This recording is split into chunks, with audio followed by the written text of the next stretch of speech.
Epa! Guten Tag. Grüß Gott. Back again. Ich bin auch da.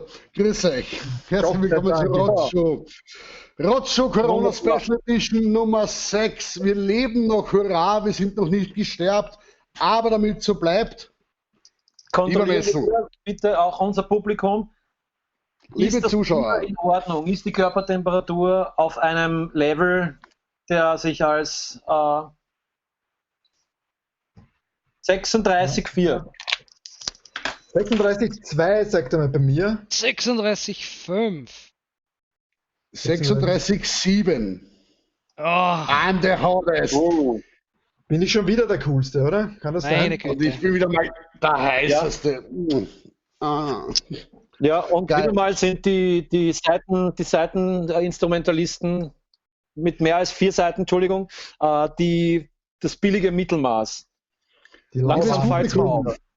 Liebes Publikum, wie steht es um eure Körpertemperatur? Lasst es um 10, zeigt mir eure Werte. Gehen wir, Dali, heute extra warm. Also, wie Ebbe, schaut's aus? zeig mir deine Werte.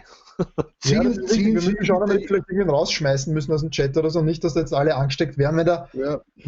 18 Leute auf einem Haufen zusammen sind. Bist du deppert? Ja, die Betzinger war halt beim Tierarzt und der meint, es ist alles gut. na dann. Feli 36,9. Das ist schon grenzwertig, ja. Ganz knapp. Hallo, Noch ein Duke halbes of Grad und du hast erhöhte Temperatur. Lieber Duke of Floridsdorf, ist eigentlich in Floridsdorf die Temperatur höher? Lass es uns wissen. Wie sieht es mit deiner Körpertemperatur aus? Ja, aber bei Floridsdorf muss die Zeitverschiebung mitberechnen, glaube ich. Da ziehst du ein halbes Grad auf. Das stimmt. Der Proletentoaster sagt, seine Temperatur ist low bed. Lobet, ja. Lobet und Preis. Low bed den Herrn. Sofort 14,50 rufen. Sofort in der Sekunde. 14,50! Ja, ganz, glaube ich. 17. Wenn das Telefon Lobet hat, wird das nichts mit dem Notruf, glaube ich. So. Ja, ich hab frohe Kunde. Ich habe frohe Kunde zu vermelden, liebe Leute. Also frohe Kunde nur unter Anführungszeichen. Der eine oder andere hat vielleicht zugeschaut vor, ich glaube, 2 oder 3 Wochen bei der Roadshow. Da hatten wir einen sehr lieben Gast, den Markus, der mit seinen Kollegen und Freunden eine Spendenaktion gemacht hat für die Metals Rock Bar in Wiener Neustadt, weil die halt auch von dieser Schließung betroffen war und leider keinen Anspruch auf staatliche Förderung hatte. Die gute Nachricht zuerst, also am kommenden Montag, am 15.05. wird die Metals Rock Bar in Wiener Neustadt wieder ihre Pforten öffnen, nur bis 23 Uhr, aber immerhin. Und bei dieser Versteigerung von Spenden, wo auch wir ein Rotzpippen Survival Package gespendet haben, kamen insgesamt 1.800 € bis jetzt zusammen. Cool. Wir sagen, wir finden das geil.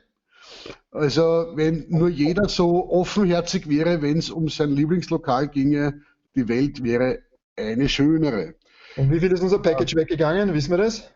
Es ist weggegangen, ich glaube der Rufpreis waren 50 €. Und ich weiß jetzt auch nicht, um welchen Preis es weggegangen ist. Vielleicht ist der Markus ja heute im Chat und wird es uns schreiben, aber es ist auf jeden Fall weggegangen. Also eine treue Seele brauchte etwas zum Weiterschenken für unliebsame Gäste und hat unser Survival Package ersteigert. Die Betzinger hat weggegangen? eingebracht. Der 15. ist ein Freitag und nicht der Montag. Nicht, dass Ja, der Montag ist der 18. Das ist ganz wichtig, weil da machen die Schulen wieder auf. Dann müssen wir alle wieder in die Schule gehen. War mehr Culpa. Also Freitag, den 15. Danke, Betzinger. Apropos Fetzinger, vielleicht erzählst du mal kurz unseren Zuschauern, wie das in Zukunft in der Roadshow weitergeht. Weil wir sind ja jetzt nicht am Freitag heute. Ja, heute ist. Warum ist das so und was ist in Zukunft so? Ursprünglich ist es so, wir hätten die heutige Roadshow für Freitag geplant gehabt, aber leider haben wir alle darauf vergessen, weil wir einfach Schäuteln sind. Jetzt haben wir die einfach ganz schnell auf Montag verlegt und damit wir nicht wieder neu umdenken müssen, weil wir ja jetzt schon mit Datum total durcheinander kommen, sind Wochentage noch anspruchsvoller für uns. Darum haben wir uns entschlossen, dass die nächsten Ausgaben der Roadshow, solange sie noch in diesem Homeoffice-Format stattfinden, am Montag. Das heißt, nächste Woche Montag, das ist dann der 18., habe ich gerade gehört, gibt es dann die nächste Roadshow. Entschuldigung. Ja. Haben wir nicht gesagt 14-tägig? Aber das war auch. Das war der Plan, weil wir ja alle wieder arbeiten müssen. Hast du vergessen, dass wir alle wieder systemrelevant sind plötzlich? Ich dachte, wenn wir wieder zum Wirten können.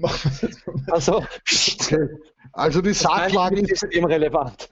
Die Sachlage ist scheinbar noch unklar. Erklärtes Ziel ist es, liebes Publikum, dass wir in Bälde, wenn es uns erlaubt ist, wieder eine Roadshow in der gewohnten Form machen, mit Live-Performance und so weiter. Das wird aber erst möglich sein, wenn weitere Lockerungen von diesen Kontaktmaßnahmen, sage ich jetzt einmal, umgesetzt werden, weil wir auch im Proberaum nicht den Abstand zueinander halten können. Die gute Nachricht an der Sache ist aber, dass wir die Roadshow dann nicht wie früher monatlich machen, sondern dann auch 14-tägig, und zwar einmal aus unseren Home-Offices, sagt man das so? Ja, so und ähnlich. Einmal aus unserem quasi Studio in einem Simmeringer Kirchenkeller. Brauerei. Den wir nicht verraten, welcher das ist. Psst. Die Lea meint, in Bezug auf den Poletten-Toaster, Low Bad heißt eigentlich keine Fledermaus und somit auch kein Corona. Ist doch super. Stimmt. Lea, sie hat es durchschaut, Poletten-Toaster, gratuliere, Ja, du hast keine Fledermaus und auch kein Corona. Ja. Wobei ich mir nicht sicher bin, ob man Fledermaus mit Doppel-T schreibt. Flattermaus vielleicht. Auf Schwedisch, glaube ich, heißt es ja Flattergemüse.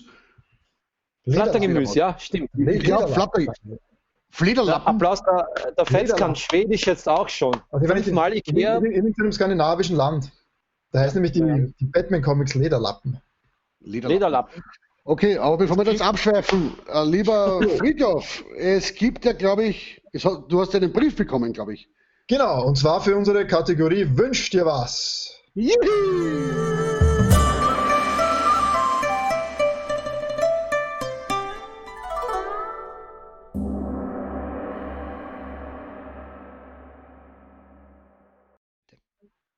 So, unsere allzeit beliebte Rubrik Wünsch dir was. Bevor wir damit anfangen, aber ganz wichtig, hätten wir fast vergessen, unser Rotz-Quiz. Haben wir wieder mal 5 unglaublich spannende und äußerst schwere Fragen zusammengestellt. Wir werden den Link jetzt wieder in den Chat reinstellen und da einfach draufklicken und die 5 Fragen nach bestem Wissen und Gewissen beantworten. Am Schluss der Sendung gibt es dann wie gewohnt die Auflösung von uns. So. Mit Fotos. Mit Fotos? Herrlich. Mit Fotos. Zum Teil mit Fotos, ja. Ja, manche vielleicht schön, manche vielleicht so weniger schön. Ja, aber es ist wurscht, wenn wir drauf sind, sind wir alle nicht so schön. Na gut, so, aber jetzt zu Wünsch dir was. Und zwar haben wir wieder, diesmal war es kein Brief, sondern wir haben per Facebook eine Nachricht bekommen. Ja, scheinbar vertraut niemand mehr der Post, aber ist auch gut. Und zwar hat uns der Robert aus Sinabelkirchen geschrieben. Liebe Rotzkiffen, ich sitze seit 7 Wochen voller Sorgen allein daheim. Ich habe Klopapier, Blumen, Erde und Dosenfutter ausreichend gebunkert. Jetzt stellt euch aber vor, es gibt auf einmal kein Internet mehr. Was mache ich denn dann bitte, wenn mein Spotify keine Musik mehr abspielen tut? Deshalb meine Bitte an euch, gebt mir eine Empfehlung für altmodische Offline-Musik, mit der ich mich gegen die Krise absichern kann. Also, welche 3 Alben würdet ihr mit in den Quarantänebunker nehmen? Vielen Dank für diese spannende Frage und diesen tollen Wunsch. Dem kommen wir natürlich nach. Jeder von uns hat sich 3 Alben überlegt, die ihn am besten durch die Krise, durch die Quarantäne bringen würden. Und ich fange gleich an, weil ich schon dabei bin. Und zwar, ganz einfach für mich war, wenn ich nur ein Album hätte, das ich mir aussuchen kann, dann würde ich dieses hier mitnehmen. Oh. Abbey Road von den Beatles, da ist nämlich alles dabei, was man braucht. Da ist von Popmusik, psychedelische Musik, Metal, Liebeslieder, da ist einfach alles, was man braucht und sich wünschen kann. Ist da Helters Geld drauf? Eine Handvoll Verschwörungstheorien dazu. Helters Geld ist nicht oben. Come Together ist zum Beispiel oben. Ah, okay, passt. Hier kommt es zusammen. Wunderschöne Lieder, ganz großartige Platte. Also mit der würde ich super auskommen. Dann habe ich von Wolfgang Ambros, Es lebe der Zentralfriedhof. Irgendwas Österreichisches muss natürlich auch dabei sein und das ist eine leibende, wunderschöne Platte mit tollen Klassikern. Und ganz, ganz spannend ist ja auch, wenn man es aufmacht, die Schallplatte, und sich einmal anschaut, wie der Wolfgang Ambros früher ausgeschaut hat. Sieht ihr das? Ja, schaut doch aus wie der Zwillingsbruder, oder? Man erkennt gewisse Parallelen zu einem gewissen Gitarristen, der sich gern gelb kleidet. Also. Ja. Ja, also alle machen es mir nach, ich weiß nicht. Überhaupt frisurtechnisch sehr ähnlich. Die Frisur habe ich jetzt inzwischen angeglichen, damit ich noch ähnlicher schaue. So, und Platte Nummer 3, die Ärzte live, hinter uns die Sinnflut, ist wahrscheinlich einer der leibendsten Live-Platten, die es überhaupt gibt. Und die habe ich schon ewig lang. Sind das da die Ärzte vorne drauf? Das könnte schon sein, ich weiß nicht, ja. Ja, hübsch Und waren das sie. Lustige ist, ich hab die, da war ich glaube ich 9 Jahre oder so, habe ich die geschenkt bekommen, nämlich ein Sohn einer Arbeitskollegin von meiner Mutter, der war dann irgendwie 15 und meint, die Ärzte sind nicht mehr cool, er schenkt mir diese Platte jetzt. Und seitdem habe ich die wie blöd rauf und runter gehört und es ist fantastisch. Ja. Und seitdem bist du cool. Hm? Seitdem bist du cool. Ja, Ja. so ein früher mal ausgehört, die Haare davor. Ja, mit Hagen, oder? Ja, ja, Hagen Liebing, ja. Geil. der Incredible Hagen. So, das waren meine 3 Alben, die mich gut durch die Krise bringen. Da kann nicht viel schiefgehen, wenn man die in petto hat. Ich bin schon sehr gespannt auf eure Alben. Grundsätzlich wäre es wirklich spannend, wenn uns das Publikum mal sagt, was sie da so für Alben nehmen würden. Da wäre ich gespannt. Das wäre auch sehr interessant. Ja. Also schreibt bitte in die Kommentare, welche 3 Alben oder von mir aus 20 Alben ihr in den Quarantänebunker mitnehmen würdet. Womit würdet ihr eure Mit-Quarantäne-Jünger nerven? Genau. Als nächstes kommt dann ich. Also, die Mischung Ärzte, Ambros, Beatles, das ist so das Beste, was europäisch quasi am Markt ist auch, oder? Wenn man jetzt noch Rotzbitten dazu tut, wäre es eigentlich das Perfekte, ja. Ein bisschen feig ist vielleicht, oder? Das ist so, wenn man sichere Bank spielt, nimmt man sich die 3 mit. Oder? Ja, stimmt. Okay. Ja. So, weiter im Programm würde ich sagen, als nächstes kommt wieder unsere beliebte Kategorie Zimmerkuchel Quarantäne. Diesmal geht der Wahnsinn beim Zacharias weiter. Ich würde sagen, schauen wir es uns mal an. Hihi.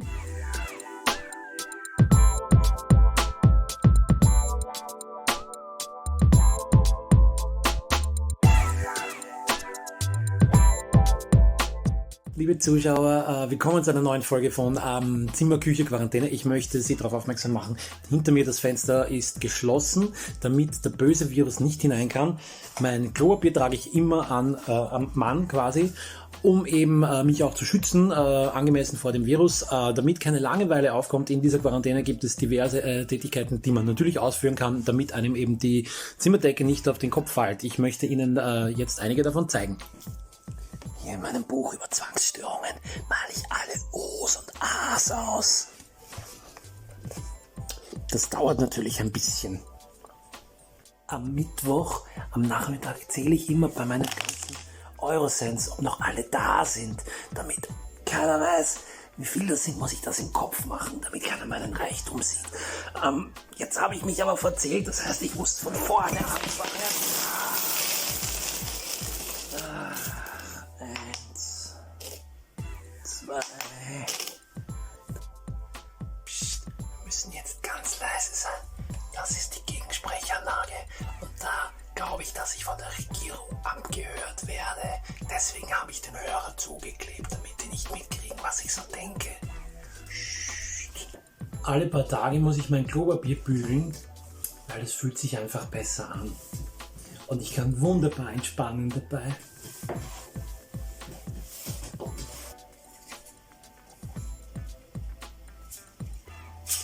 Hier am Fenster schaue ich immer, ob noch alles okay ist.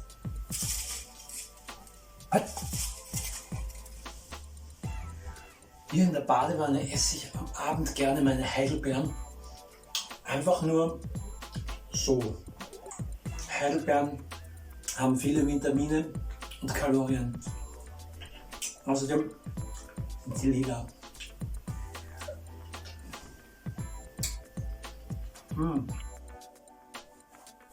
Nach einem harten Tag kann ich dann endlich ins Bett gehen, wenn ich weiß, dass alle meine Münzen da sind. Das Klopapier ist auch gezählt. Jetzt fühle ich mich sicher. Wir sehen uns bestimmt nächste Woche. Ha! War das schön? So, in der Zwischenzeit habe ich mich. Geht's dir jetzt gut? Das war ein harter Tag, also es war ordentlich was zu tun. Ich habe mich dann auch gut ausgeschlafen und habe mich inzwischen wieder ein bisschen erholt. Ja. Der Bart ist wieder nachgewachsen, wenn ich in meiner paranoiden Phase bin. Rasiere ich mich immer gut, wie man gesehen hat. Und wenn ich meine Heidelbeeren gegessen habe, geht es sowieso wieder alles. Ja. Ich habe gut ausgeschlafen, 8. Woche Quarantäne. Ich warte auf den Rückfall. Ja. Okay. Gut, also nächste Woche sehen wir dann, oder in 2 Wochen sehen wir dann wieder einen Zimmerkugel-Quarantäne-Clip. Schauen wir mal, wenn es dann erwischt, wenn das russische Roulette trifft. Zum Thema, für alle, die später eingeschaltet haben, heutiges Wünschte was gewünscht vom Robert aus, woher war der junge Mann noch? Sinabelkirche. Aus Sinabelkirchen. Unsere 3 Alben, die wir in den Quarantänebunker mitnehmen. Ich sehe gerade da im Chat, da kommen so Sachen wie Rammstein, Völkerball, ERV, Frauenluder, ERV darf nie fehlen, das ist klar. Alles von Rotzpiepen. Muss eine Masochistin sein. Chris Zitter, gestern war gestern, auch absolut empfehlenswertes Album, kann man auch sehr oft hören. Wasting Lights, Foo Fighters, sehr leibend. Ärzte, ich glaube mit Ärzte hast du den Nerv getroffen, Friedhof. Ja, dann mache ich jetzt gleich weiter mit 3 Alben, die ich in den Quarantänebunker mitnehmen würde. Ich könnte euch jetzt wahrscheinlich Tausende zeigen, weil einfach für alle Jüngeren, die dabei sind, Alben, das waren damals diese Sammlungen von guten Liedern. Da gab es viele gute Lieder auf einem Tonträger. Und ich wollte das jetzt einfach ganz wahllos, was ich hierher zeige. Und zwar meine erste Wahl ist was zum Entspannen. Was zum Entspannen, und zwar, das kann man am besten, ich hoffe, man kann es sehen, das sind die Beastie Boys, Ill Communication. In meinen Augen ihr absolut feinstes Album, weil das, finde ich, war eigentlich das Highlight, wo es darum gegangen ist, wenn man Punkrock mit Hip-Hop vermischt, war das eigentlich das Album schlechthin. Und ich meine, Sabotage ist, ja, hat einen Stellenwert in meinen Augen, ähnlich wie Teen Spirit, wie Enter Sandman. Also das ist ein Lied, das eine Band definiert. Beastie Boys kommt in meinen Bunker. Dann haben wir genug gechillt, dann werden wir ein bisschen ausfälliger und brutaler mit meinem nächsten Mitbringsel, und zwar, ich hoffe, man kann auch das erkennen. Ja. Friedhof fetzt sich schon weg. Ladies and Gentlemen, Pantera, Cowboys from Hell. Ein Album wie ein Fußtritt in die Zähne. Wirklich. Also das war, glaube ich, in dem Moment haben sie sich wirklich vom Hair Metal und Glam Metal verabschiedet und haben wirklich, dieses war das Album, wo es mich gerissen hat. Also nur empfehlenswert. In dem Fall ist es sogar ein Doppelvinyl. Vielleicht, also das kann man das so aufmachen. Da stehen Sachen drin. Ja, es ist ein Doppelvinyl, ein Zwei-Vinyl, ja. Warum 2? Achso, damit die Rillen weiter auseinander sind und es besser klingt, oder? So ist es. In meinem Bunker ist nur High-End-Equipment. Und allein, wenn man sieht dann da hinten die Fotos, man wird es vielleicht kaum erkennen, aber ich meine, da sieht man, da ging's ab. Ähnlich wie bei Rotzpiepen. So, also Beastie Boys und Pantera haben wir, und jetzt kommt mein drittes Album, das ich in den Bunker mitnehme, und das ist wirklich, wirklich eines meiner Lieblingsalben aus dem Jahr 1994. Die einzige Band von den 3, die ich habe, die es eigentlich noch gibt. Pantera leider nicht mehr, einer erschossen. Beastie Boys auch nicht mehr, auch schon einer gestorben. Pantera, Schlagzeuger, auch schon gestorben. Aber diese Band gibt es noch. Viele sagen, sie ist halt nicht mehr so toll wie damals. Ist Geschmackssache, mir gefällt sie noch immer. Und das beste Album dieser Band war das hier. Green Day, Dookie, 1994. Es ist einfach eine Word-Jam. Und ich kann nur empfehlen, jedem, der dieses Album mag, es sich auf Vinyl zu kaufen, weil erst dann erkennt man, was hier auf diesem Cover so abgeht. Also es ist wirklich Wahnsinn. Und ich sage mal, wenn man ein Album schon Dookie nennt, was so viel heißt wie Scheißdreck, dann hat man alles richtig gemacht. Das heißt, das nächste Rotzpiepen-Album wird heißen Scheißdreck. Gut, das waren meine 3 Alben für den Quarantänebunker. Ich hoffe, ich treffe hier auf Zustimmung im Publikum und auch bei den Kollegen. Wenn nicht, ist es mir auch wurscht. Schreiben Sie einen Beschwerdebrief an 1136 Wien, Kennwort Kasperlpost. Und jetzt geht es weiter mit weit wichtigeren, nämlich Ihre Fragen an Dr. Umfall. Viel Spaß dabei.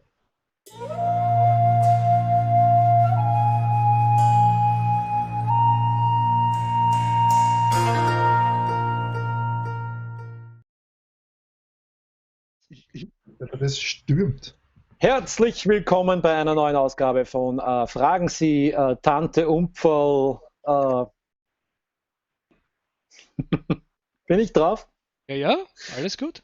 Fragen Sie Tante Umfall, Ausgabe Nummer, ich weiß nicht, 48 oder so. Wir machen schon lange. Ich bin Heute beantworte ich wieder Fragen aus dem Volke, für das Volke und hoffe euch damit zu helfen. Und fange mit der ersten Frage an. Robert aus Wien, 52 Jahre alt, fragt, Sigurdur Unfall.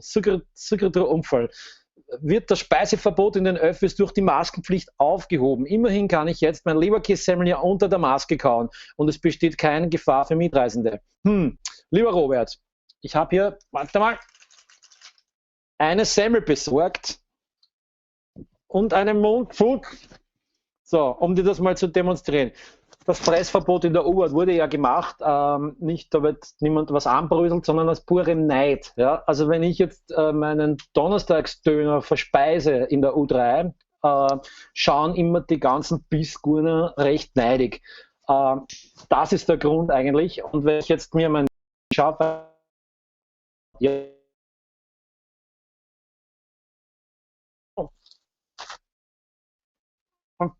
es bleibt recht wenig quasi vom Material fürs Gesicht. Drunter ist auch scheiße, schau mal.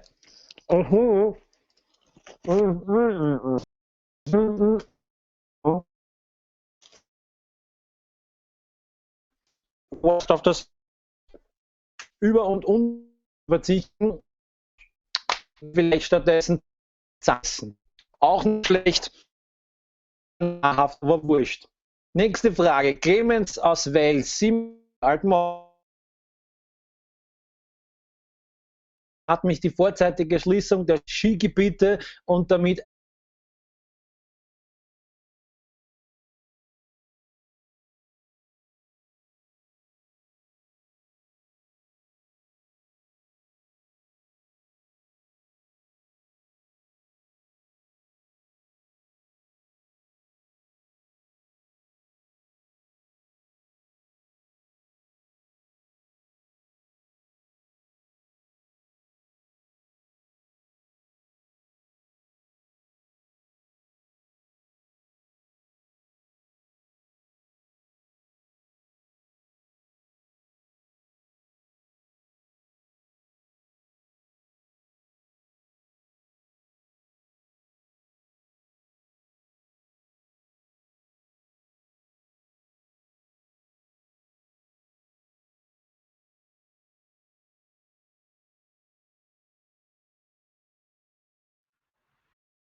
Okay.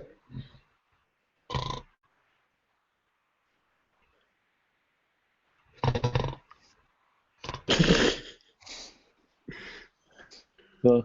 Haben wir jetzt 6 Zuschauer? Sehe ich das richtig? Mir sagt es 19. Oh, we're back. We're back again. Backstreet's back, alright. Schauen wir mal, für wie haben lange. fast nichts versäumt. Dr. Fett ist leider schon, Dr. Unfall ist leider Personen und machen lieber weiter, weil sonst überziehen wir noch mehr als der Gottschalk. Der nächste Punkt, das wollte er gerade ankündigen auch noch, ist Fick mit Fetz.